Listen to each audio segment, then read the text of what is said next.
Il y a maintenant de très nombreux mois que la police municipale est équipée de caméras piétons. Nous avons eu le temps d'en voir les bienfaits, à la fois pour les policiers eux-mêmes, pour les personnes qui sont interpellées, et puis pour les travaux, les enquêtes de la police et ensuite les instructions devant la justice. C'est une expérimentation qui est saluée par l'ensemble des villes qui l'ont expérimentée, et je parle en tant que président de la commission sécurité des grandes villes de France. Et ce courrier envoyé par le préfet nous demande, dès le 3 juin, de suspendre cette expérimentation, donc de retirer ces caméras piétons qui sont un vrai outil de travail, alors même que le président de la République, la semaine dernière, appelle les communes à faire travailler davantage les polices municipales avec les polices nationales, et ça j'y suis effectivement favorable. Eh bien, la première décision qui est prise, plutôt que de nous donner des moyens supplémentaires d'agir, c'est de nous en retirer.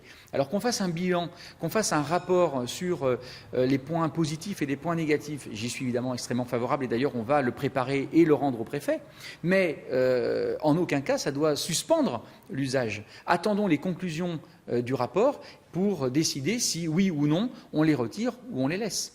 Quels sont pour vous les points positifs du dispositif? Alors, ce que les policiers municipaux me disent, c'est que lorsque la caméra est déclenchée, immédiatement, ils l'annoncent évidemment à la personne qui est interpellée. Ça calme, dans une très grande majorité des cas, ça calme l'ambiance, la situation, parce que la personne sait que la situation va être enregistrée et que les débordements éventuels pourraient se retourner, y compris devant la justice. C'est un élément de preuve.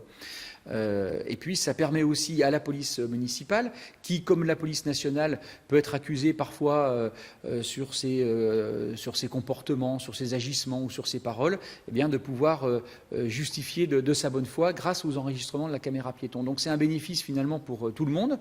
Je n'en vois pas aujourd'hui d'aspect négatif. Encore une fois, dans toutes les villes où ça a été expérimenté, les retours sont extrêmement positifs. Et donc moi, ce que je demande simplement à Monsieur le Préfet, au ministre de l'Intérieur, c'est que pendant que nous établissons ce rapport, cette synthèse, ce retour d'expérimentation, on continue à utiliser les caméras piétons, et puis que quand les conclusions seront tirées, soit elles sont extrêmement négatives, ce qui me surprendrait, et à ce moment-là, on les interdit, on les retire, soit elles sont positives, et à ce moment-là, on les poursuit. Mais avoir une rupture qui va durer je ne sais combien de mois, alors que maintenant tout le monde en a pris l'habitude de cet usage, je trouve que c'est un très mauvais signal envoyé à nos policiers, et donc c'est la raison pour laquelle moi j'ai demandé à ce qu'ils continuent de l'utiliser.